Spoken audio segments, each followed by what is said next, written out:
Hey everybody, tonight we're going to be reading Chapter 2 of Harry Potter and the Sorcerer Stone by J.K. Rowling.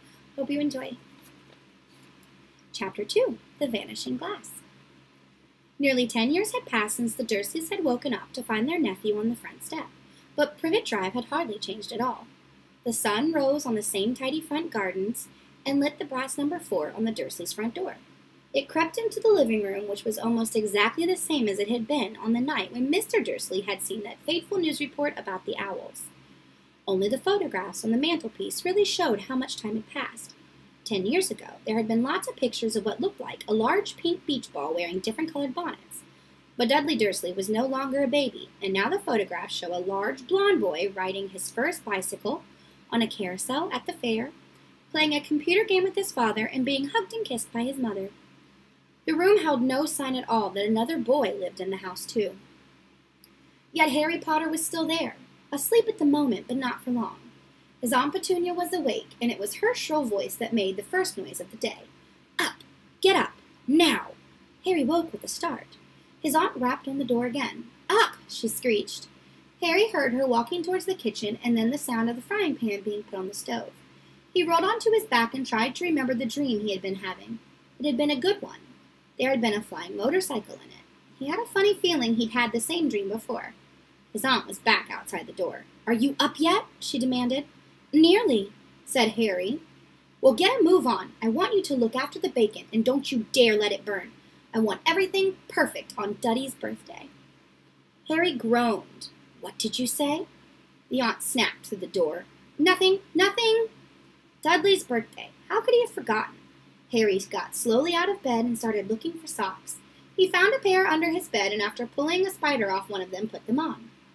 Harry was used to spiders because the cupboards under the stairs was full of them, and that was where he slept. When he was dressed, he went down the hall into the kitchen. The table was almost hidden beneath all Dudley's birthday presents. It looked as though Dudley had gotten the new computer he wanted, not to mention the second television and the racing bike. Exactly why Dudley wanted a racing bike was a mystery to Harry, as Dudley was very fat and hated exercise. Unless, of course, it involved punching somebody. Dudley's favorite punching bag was Harry, but he couldn't often catch him. Harry didn't look it, but he was very fast. Perhaps it was something to do with living in a dark cupboard, but Harry had always been small and skinny for his age. He looked even smaller and skinnier than he really was, because all he had to wear were old clothes of Dudley's, and Dudley was about 4 times bigger than he was. Harry had a thin face, knobby knees, black hair, and bright green eyes. He wore round glasses held together with a lot of Scotch tape because of all the times Dudley had punched him on the nose.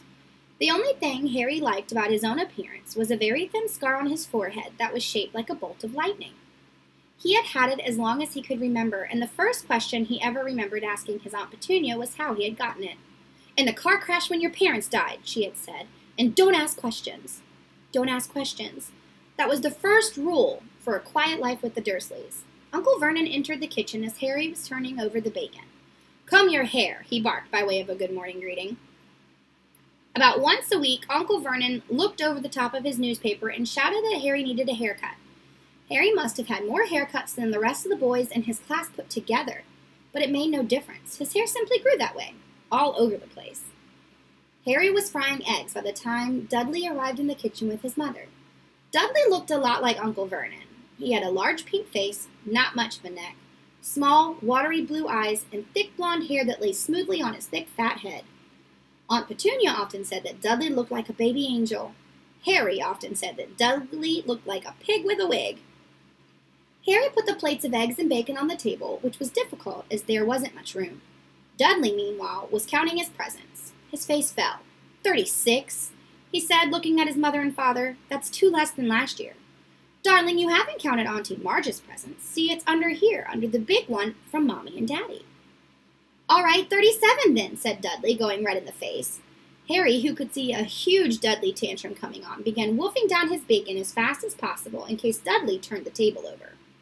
Aunt Petunia obviously scented danger, too, because she said quickly, "And we'll buy you another 2 presents while we're out today. How's that, Popkin? 2 more presents? Is that all right?" Dudley thought for a moment. It looked like hard work.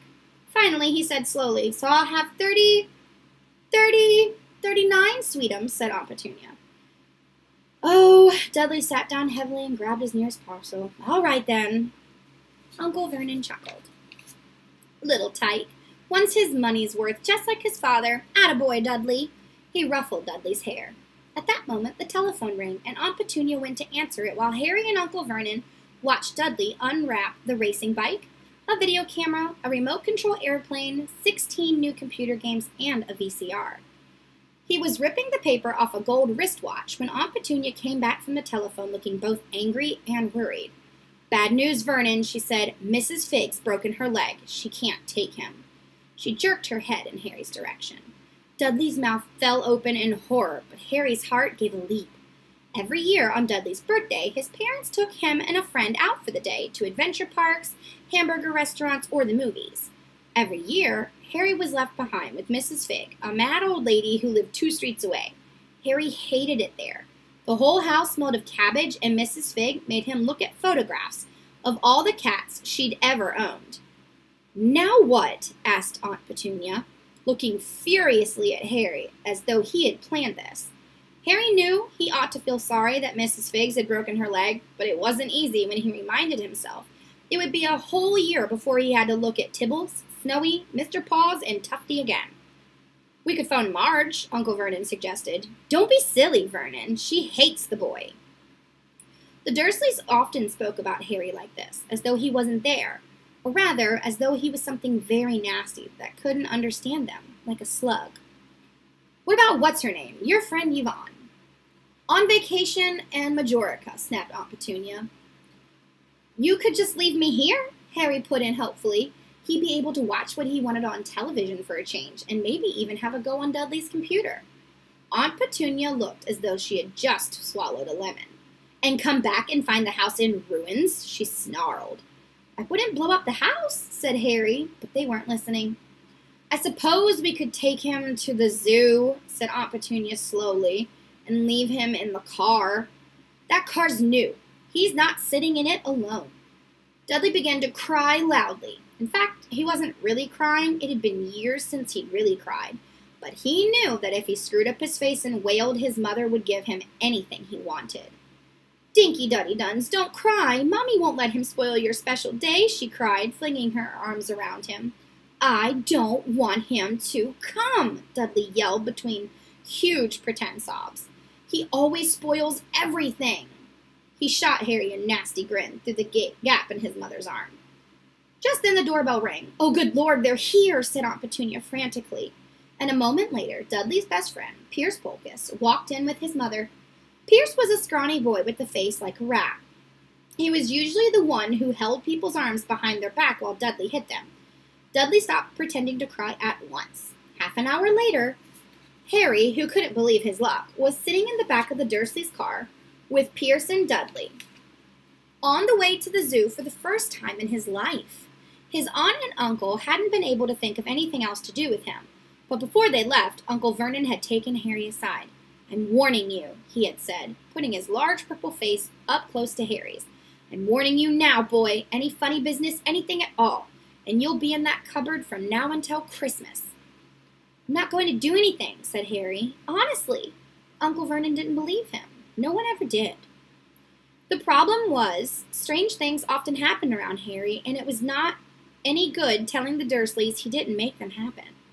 Once, Aunt Petunia, tired of Harry coming back from the barber looking as though he hadn't been there at all, and had taken a pair of kitchen scissors and cut his hair so short he was almost bald, except for his bangs, which she left to hide that horrible scar.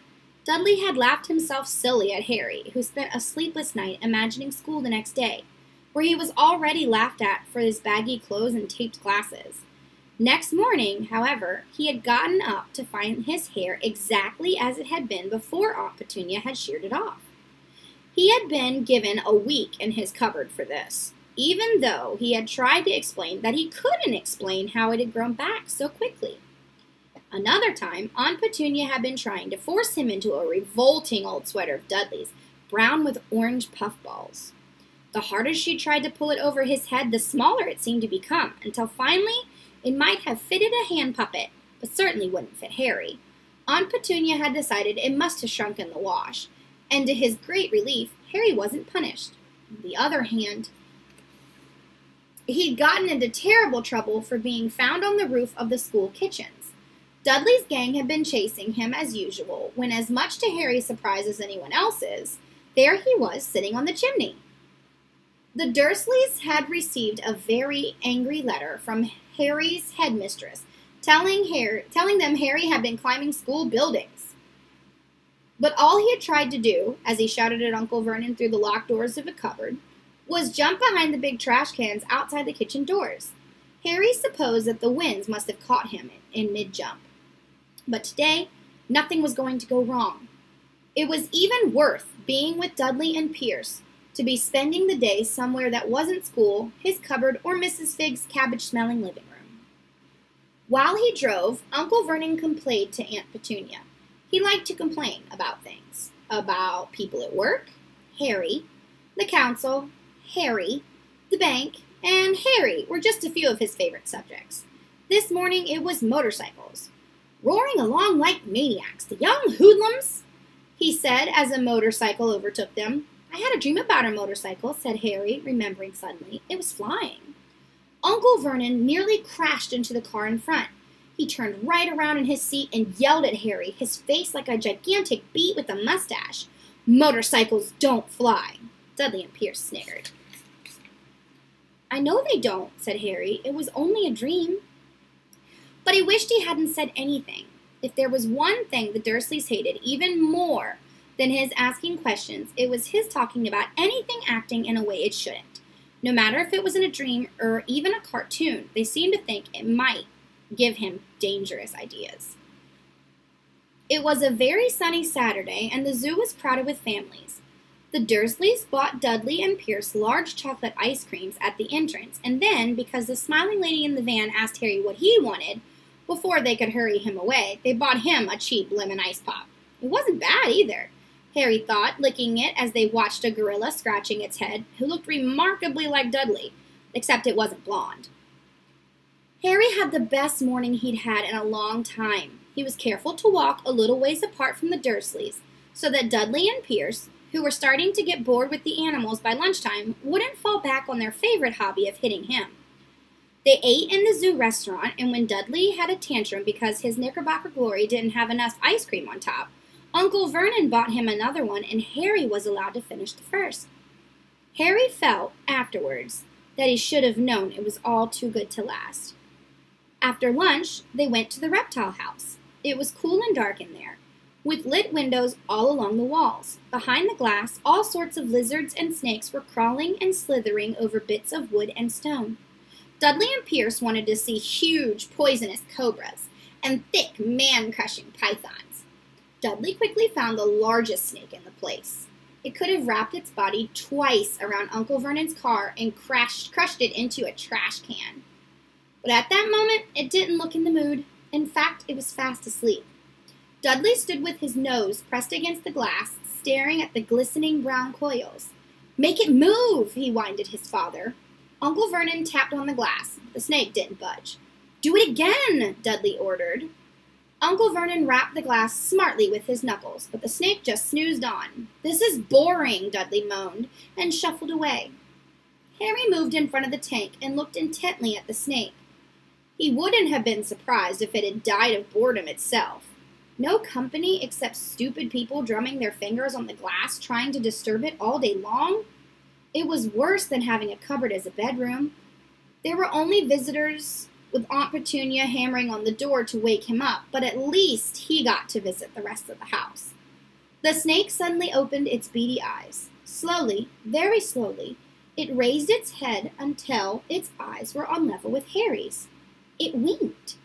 Harry stared, and he looked quickly around to see if anyone was watching. They weren't. He looked back at the snake and winked too. The snake jerked its head towards Uncle Vernon and Dudley, then raised its eyes to the ceiling. It gave Harry a look that said quite plainly, "I get that all the time." "I know," Harry murmured through the glass, though he wasn't sure the snake could hear him. "It must be really annoying." The snake nodded vigorously. "Where do you come from, anyway?" Harry asked. The snake jabbed its tail at a little sign next to the glass. Harry peered at it.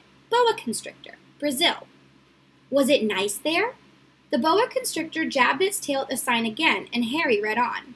This specimen was bred in the zoo. Oh, I see. So you've never been to Brazil? As the snake shook its head, a deafening shout behind Harry made both of them jump. Dudley! Mr. Dursley! Come and look at this snake! You won't believe what it's doing! Dudley came waddling towards them as fast as he could. Out of the way, you, he said, punching Harry in the ribs. Caught by surprise, Harry fell hard on the concrete floor. What came next happened so fast no one saw how it happened. 1 second, Pierce and Dudley were leaning right up close to the glass. The next, they had leapt back with howls of horror. Harry sat up and gasped. The glass in front of the boa constrictor's tank had vanished. The great snake was uncoiling itself rapidly, slithering out onto the floor. People throughout the reptile house screamed and started running for the exit. As the snake slid swiftly past him, Harry could have sworn. A low, hissing voice said, Brazil, here I come. Thanks, amigo. The keeper of the reptile house was in shock. But the glass, he kept saying. Where did the glass go? The zoo director himself made Aunt Petunia a cup of strong, sweet tea while he apologized over and over again. Pierce and Dudley could only give her. As far as Harry had seen, the snake hadn't done anything except snap playfully at their heels as it passed.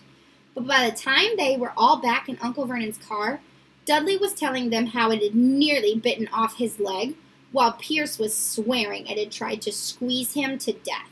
The worst of all, for Harry at least, was Pierce calming down enough to say, Harry was talking to it, weren't you, Harry? Uncle Vernon waited until Pierce was safely out of the house before starting in on Harry.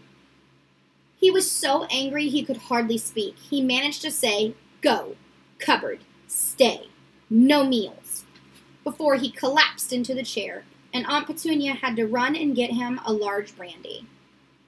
Harry lay in his dark cupboard much later, wishing he had a watch. He didn't know what time it was, and he couldn't be sure if the Dursleys were asleep yet. Until they were, he couldn't risk sneaking to the kitchen for some food. He'd lived with the Dursleys almost 10 years. 10 miserable years. As long as he could remember, ever since he was a baby and his parents had died in that car crash. He couldn't remember being in the car when his parents had died. Sometimes, when he strained his memory during long hours in the cupboard, he came up with a strange vision. A blinding flash of green light and a burning pain on the forehead. This, he supposed, was the crash, though he couldn't imagine where all the green light came from. He couldn't remember his parents at all. His aunt and uncle never spoke of them, and of course he was forbidden to ask questions. There were no photographs of them in the house. When he had been younger, Harry had dreamed and dreamed of some unknown relations coming to take him away, but it had never happened. The Dursleys were his only family. Yet sometimes he thought, or maybe hoped, that strangers in the street seemed to know him. Very strange strangers they were, too. A tiny man in a violet top hat had bowed to him once while out shopping with Aunt Petunia and Dudley.